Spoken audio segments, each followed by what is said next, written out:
I played for Magpies, then played for Sporting Academics for quite a few seasons.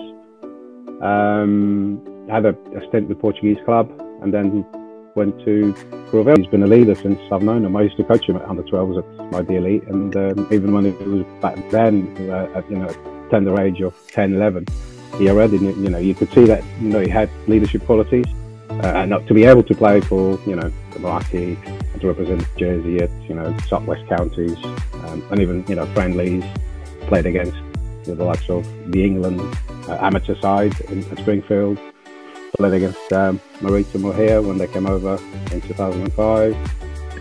It's great. Obviously, as a player, if you want, if you want to test yourself, that's what you're aiming. We've had Clive Hansford refereeing back then, and Andy Bradshaw, which I was good friends with. And I decided, why not? I'll give it a go.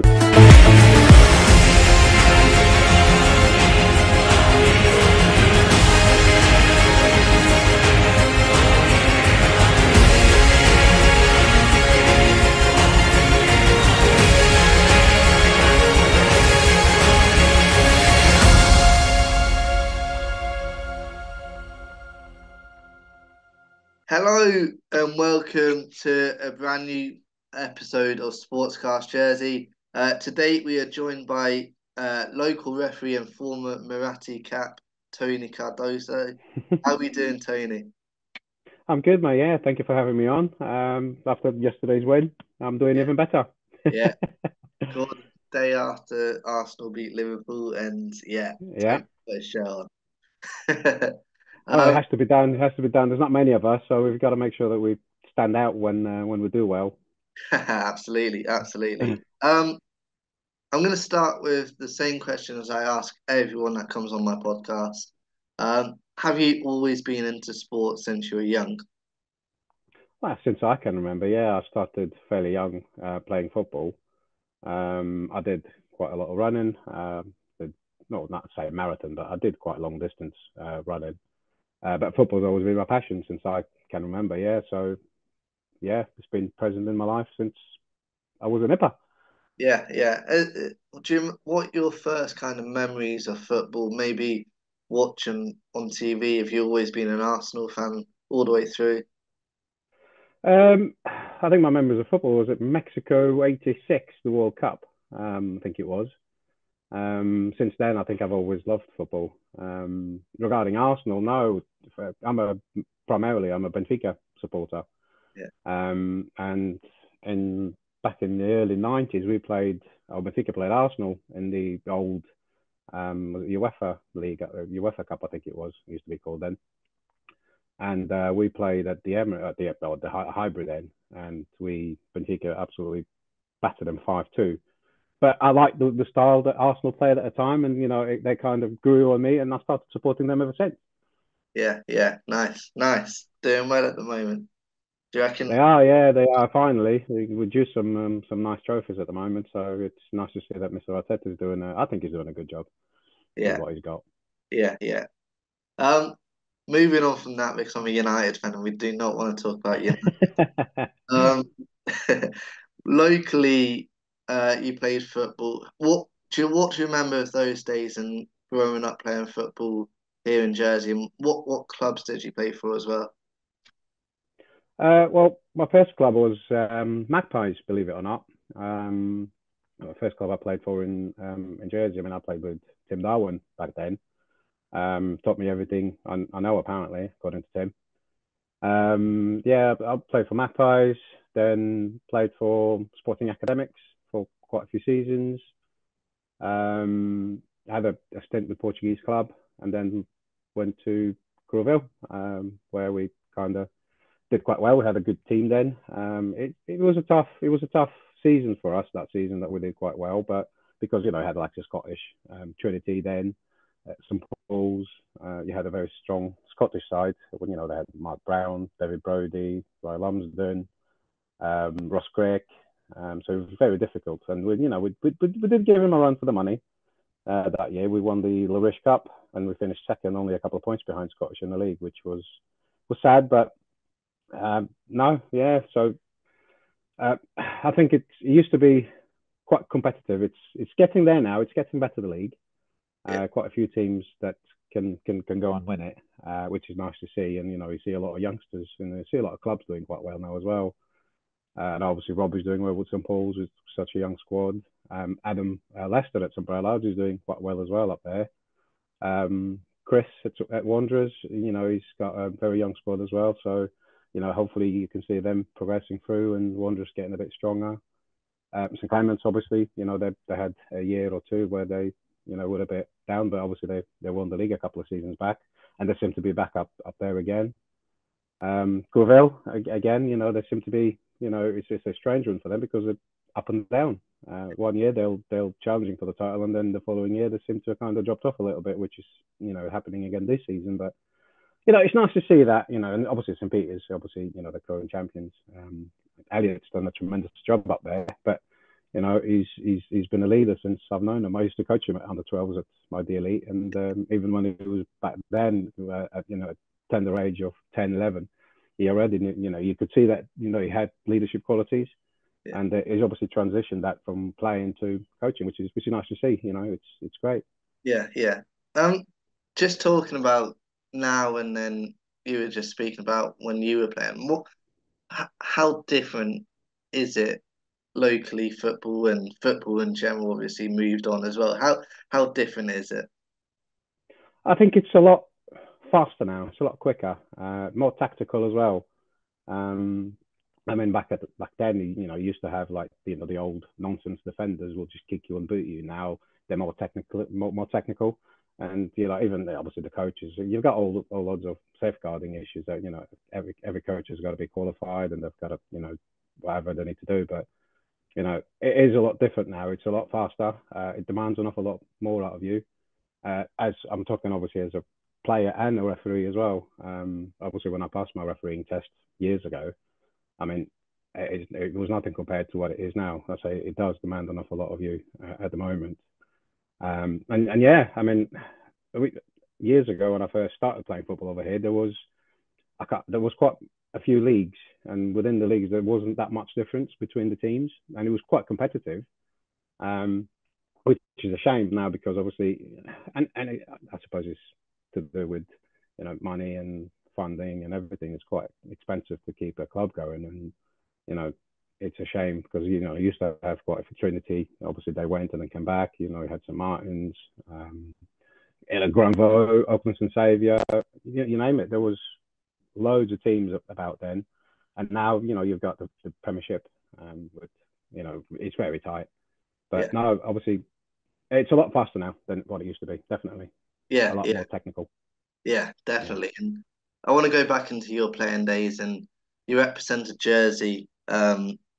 How much did you enjoy playing in the Marathi itself as well, and that day, that spectacle? It's obviously it's the pinnacle of your career is to play at the highest level possible. Obviously, playing in Jersey, the highest level is representing Jersey. Obviously, I wasn't born here, but I live here and I've lived here for over 30 years now. So it's my home now. And any player, any player that aspires to play at the highest level, that's what you got to aim at. At the time, it was what the highest level that was on offer to us, and having a call up just to go to the trials, that and sort of stuff. It was just phenomenal. And to be able to play for the Marathi and to represent Jersey at southwest counties, and even friendlies, played against the likes of the England amateur side at Springfield, played against Maritimo here when they came over in 2005. It's great. Obviously, as a player, if you want to test yourself, that's what you aim at, is playing at the highest level possible. Yeah. How much did you enjoy that Maritimo game at Springfield and that day?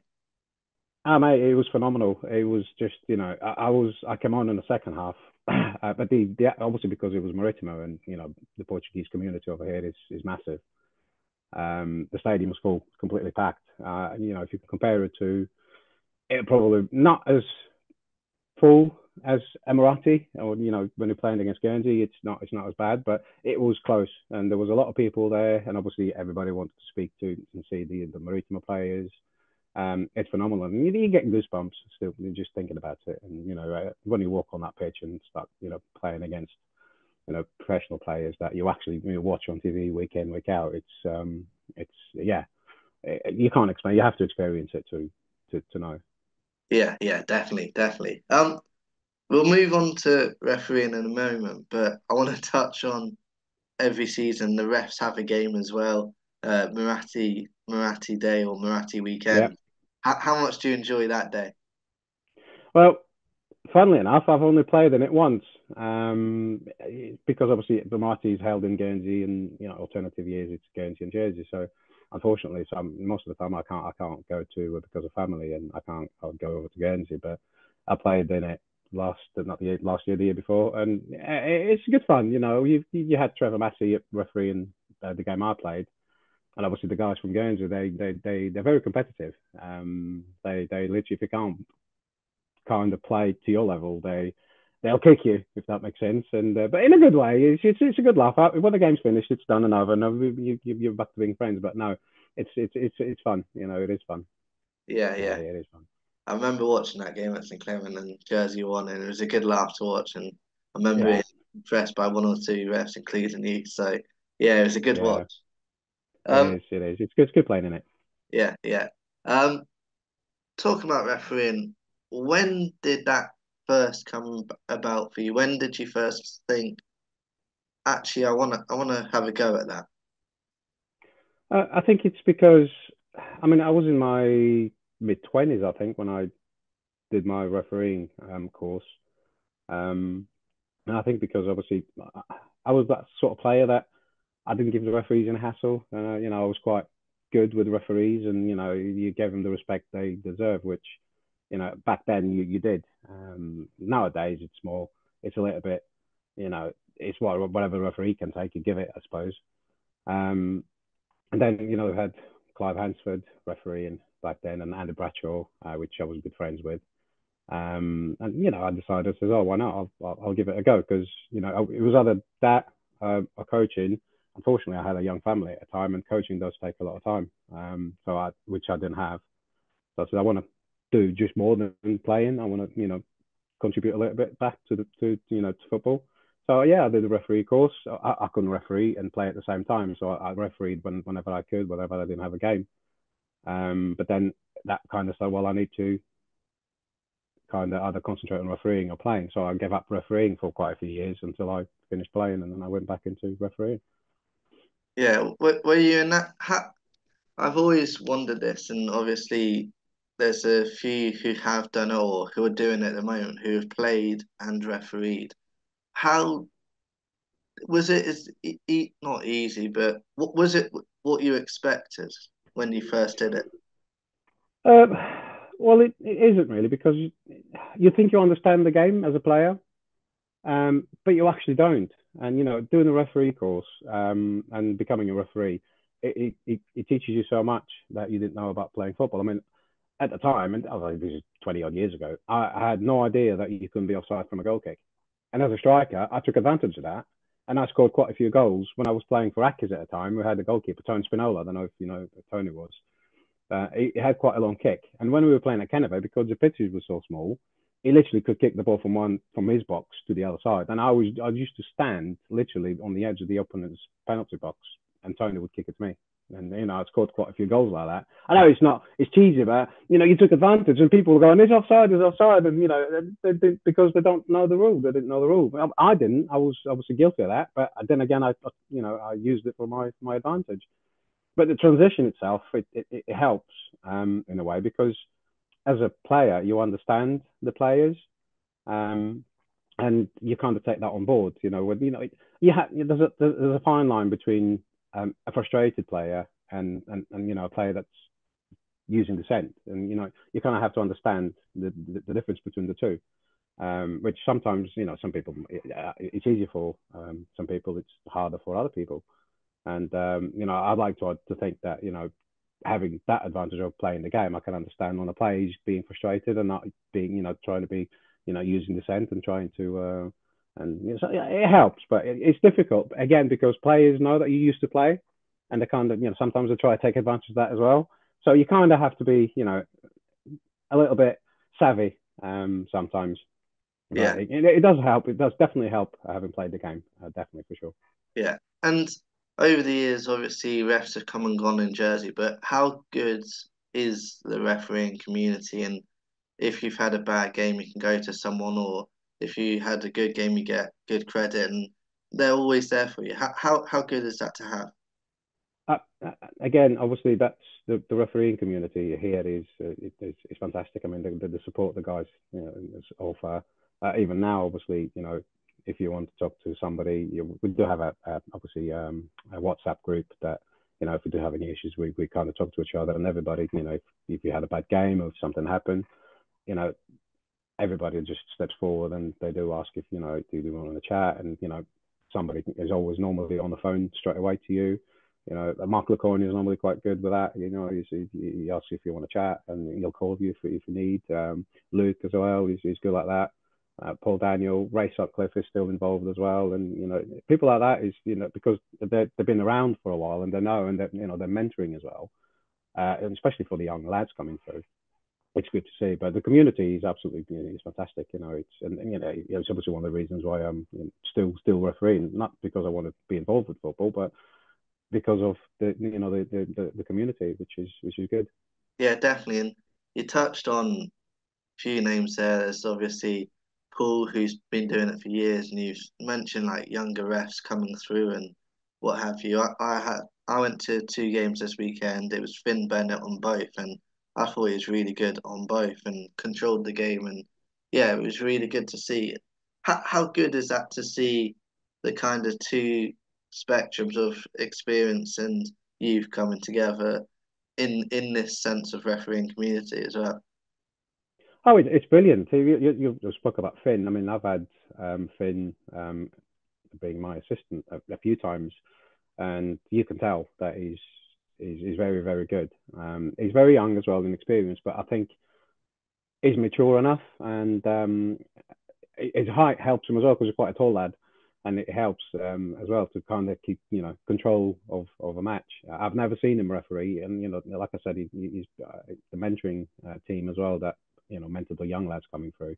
They do a phenomenal job, and it's us as kind of senior referees as well. We've got a job to do, which at the end of the day is to help them, and obviously same as any team, they have pre-match team talks. They go through whatever every scenario, free kicks or set pieces and formation and whatever. Us referees, we do have that as well. If there's three of us or four of us, we do have our own kind of team talk. What it's expected of us, and everybody. If I'm in the middle, I'll say to my assistants, this is what I'm going to be refereeing or what I'm going to try and do. And this is what I expect from you. And Finn's not, very, very good. And, and a couple of lads we've had, we got Charles from, he's a goalkeeper at St. Paul's as well. There's a good young lad coming through, which is what we need, good young lads coming through. Yeah, definitely, definitely. You mentioned there that obviously your team. How much do you enjoy when it obviously not every week in Jersey you can have three or four if there's a fourth official. So how much do you enjoy the times when there are a team of you there? Oh, it's great. There's nothing. Unfortunately, you cannot. There's only so much you can do with club assistants, club officials. It makes your job in the middle so much easier when there's three proper officials in the game. Because you can trust them to, you know, they're your eyes in the back of your head, basically. Anything that happens behind you, they'll have you. And it happens all the time. It's just unfortunately players seem to think that you have eyes everywhere, that you can see everything on the pitch, but you can't. Even when there's three of you, it's very difficult. But you can kind of relax a little bit more, knowing that there's two official guys, two referees on doing the line for us. So definitely a lot easier, and it's less stress for you when you're in the middle. Yeah, yeah. Um, I want to touch on an achievement last year. Obviously, at the JFA Awards night, you were named Referee of the Year here in Jersey. How proud are you of that achievement personally? And Obviously, you've been reffing quite a few years, so how good was it to get that recognition? It, yeah, it was phenomenal. I think it's obviously, I do put a lot of hard work into fitness. Like I said, mentioned before, it's the game demands a lot of you. The players are obviously fit. They're trained twice a week, and the referee should be no different at all. And if you want to be credible, you have to be fit and on top of play. Which as a referee, I like to be literally on top of play. And then if I'm given a decision, I'm credible, even if it's the wrong one. I was there. I was literally 2 yards or whatever it is away, and that's the way I think. And to get that to get that award, I think is it's fantastic. I mean, obviously it's great. Mark Lecoyne is obviously a very experienced referee, and he's been doing it for far longer than I have, and he's won it many times before. And Harry Walker was the other nominee as well. I mean, it's fantastic, and to win the award again, against running against those two guys, and all the other referees, they're absolutely, they're great referees as well. I think, obviously having played the game, it kind of maybe, gives me that little bit of an edge. But yeah, it's great. I mean, it's not something that I look forward to. It's not look to get. It's not something I work for. I mean, I just referee because I like to be involved in the game, and I understand that players sometimes need to they don't understand that referees don't turn up to referee a game, and with the most being with the biggest respect to every team, we don't go into refereeing a game. We don't give a crap who wins the game. We just want to get a good game of football. Whether team A or team B win, it means nothing to us at all. We just want to have a good game of football. But yeah, winning the referee award, going back to that, is it was obviously the highlight of any referee is to be winning that top prize. Yeah, yeah, amazing and well done. You Thank you. mentioned the name now. I just wanted to touch on him, Harry Walker. How much of a kind of inspiration is it to see what he's doing for the local referees, both young and experienced? I think it's obviously. I mean, if I was 10 years younger, that's what I would have been aiming as well. And fair play to Harry, and the JFA, they've been very, very good, and at the FA as well. And you need that kind of support locally and in the UK. And it's there for the younger generation, for the likes of Finn and Charles, if he decides to, like Charlie Barcombe and even Chris, the younger referees. There's a pathway there for them to follow. And I think they should go for it as well. I mean, Harry's a tremendous referee, and I think he's going to go far. And with the right help and support, I think he will go far. And unfortunately, living on an island is not easy for you. If you want to progress, I mean, obviously the referees have got levels. The higher you are, the better games you kind of do. Currently, there's 3 level 4s or four level 4s in Jersey, which is me, Gareth, Harry, and Paolo. And we go, well, our progress is to do some games in the UK for the FA. But obviously, Harry being in the UK and university, that kind of helps him a little bit better more because he's already in the UK. For us, being on an island, it's very, very difficult. So we can't progress any further than level 4 because we're stuck. So if you want to progress further, we have to move to the mainland. But I think over here, you're kind of limited on what you do, what games you do. It's still, obviously, it's still good kind of quality. The football is good, the quality of football. And when compared to the games in the UK, yes, a little bit better quality possibly, but standard is very, very similar, very, very similar. But Yeah, yeah, obviously going back to Harry, there's a pathway there for all the younger referees to try and go through. And good luck to Harry. I hope it goes. I hope it goes a long way. yeah, definitely, definitely. You touched on doing games in the UK and what have you, and doing more games for the FA. One of your highlights you said to me was being part of an FA Fast match in October. How good was that experience for you? Oh, it was brilliant. being obviously quite, the first round proper of the FFRs, it's quite a big thing for anybody, for even clubs playing in it as well, and the officials are no different. The preparation to it wasn't the greatest because obviously you had to fly out, and it was quite bad weather, and you had to kind of rush from the airport to the pitch to do a pitch inspection. So it was quite a whole rushed, and normally I kind of like to take things slowly and concentrate on the game, get my head in the right place to be ready for the match. And it was kind of just whole rush, but the the experience was just and it's different, and you kind of learn things that you didn't know that you had to learn. Little things like over here, because you're playing week in week out, all the players. If somebody commits a foul, you know who it was. You don't even need to look at their shirt number, what number they're wearing on the back, because you don't know the players in the UK. It's very much difficult. You got to keep an eye. Obviously, you got to keep an eye on what number caused the foul, or who you need to speak to, whatever. Which is a learning curve, but a good experience. Yeah, yeah, definitely, definitely. And locally, you've obviously last week you refereed a Northern Ireland v Jersey match. Yeah, You've refed Marathi before, Junior Marathi. yeah.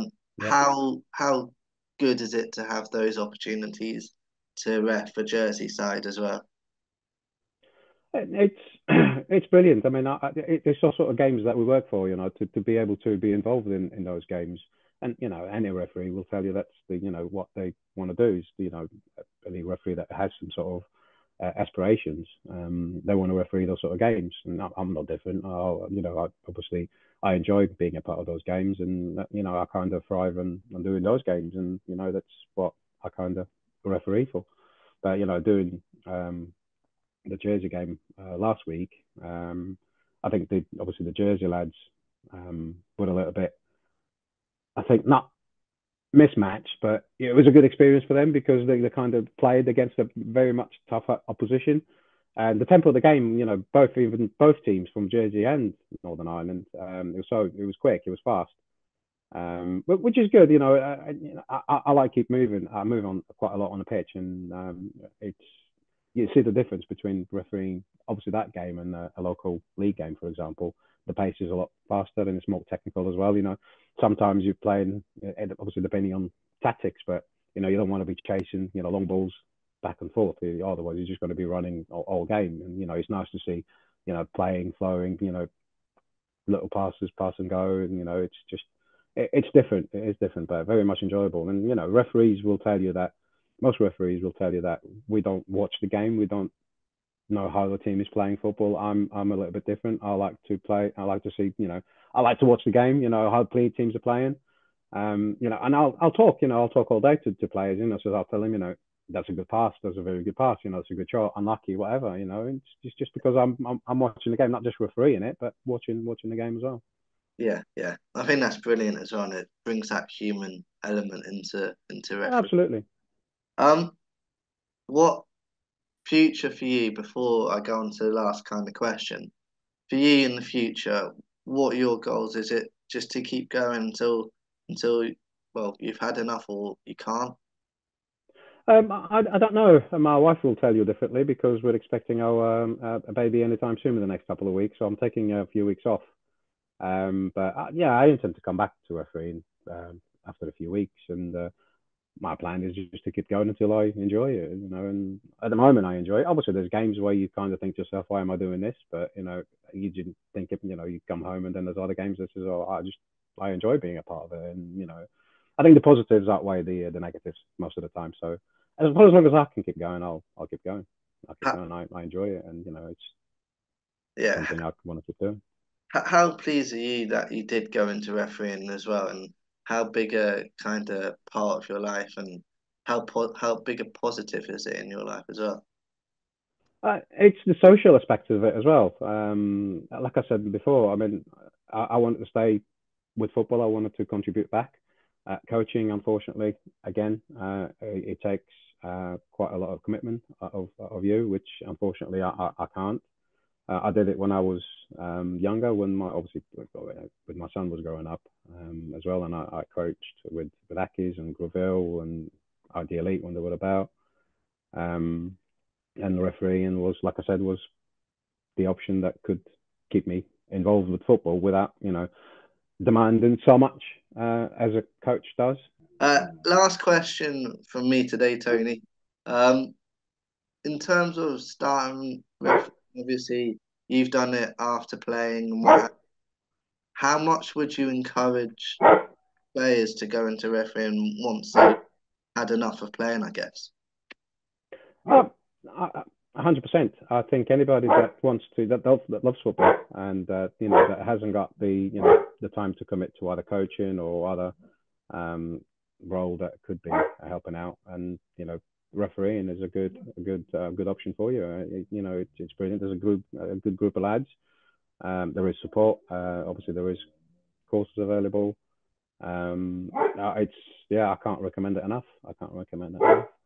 Brilliant, Tony. No, that's been amazing. It's been really good to hear your story and everything about refereeing in Jersey as well. So thank you for your time, and No problem at all. Thank you to everyone that's watched or listened to this podcast. Another episode of Sportscast Jersey is coming soon.